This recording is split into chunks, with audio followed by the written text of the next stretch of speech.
আসসালামু আলাইকুম এভরিওয়ান, কি অবস্থা সবার? আশা করি সবাই ভালো আছেন। তো চলে আসলাম নতুন একটা ভিডিও নিয়ে। তো আমি দেখাবো আজকে মুরগির পাতলা পায়খানা হলে কোন ওষুধ খাওয়াবেন এবং কী কী কাজ করবেন যাতে মুরগি তাড়াতাড়ি সুস্থ হয়। তো সম্পূর্ণ ভিডিও দেখতে থাকুন, জেনে যাবেন। গাইস, আমরা ইতিমধ্যে আমাদের খামারের ভিতরে চলে এসেছি।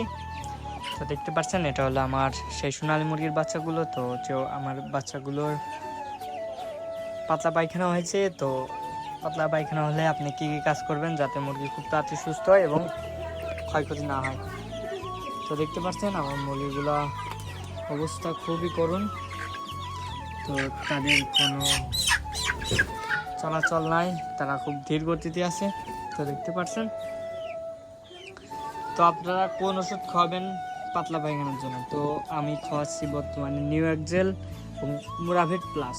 তো এই দুইটা ওষুধ আপনার যে ফার্মেসি আছে ওষুধ বিক্রি করে তাদের কাছে বললে আপনারা এই দুইটা ওষুধ পেয়ে যাবেন। তো এই দুইটা ওষুধ খাওয়ালে আপাতত আপনার মুরগিগুলো সুস্থ থাকবে, ভালো থাকবে।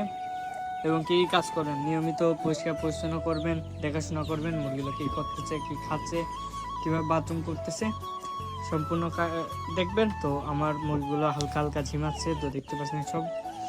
তো আমি বর্তমানে আমার ওষুধ চালিয়ে দিছি, তো ওষুধ দিচ্ছি। এবং এই ওষুধ কীভাবে দেবেন, কটটুক পানিতে কটটুক মিশাবেন। তো এই ওষুধ এক গ্রাম ওষুধ 1 লিটার পানিতে মিশিয়ে খাওয়াতে হবে। অর্থাৎ আপনার যদি দিনে 5 লিটার পানি লাগে, 5 গ্রাম ওষুধ খাওয়াবেন। তো দেখতে পাচ্ছেন আমি ওষুধ দিছি। তো দেখতে পাচ্ছেন মুরগির বাচ্চাগুলো খাচ্ছে।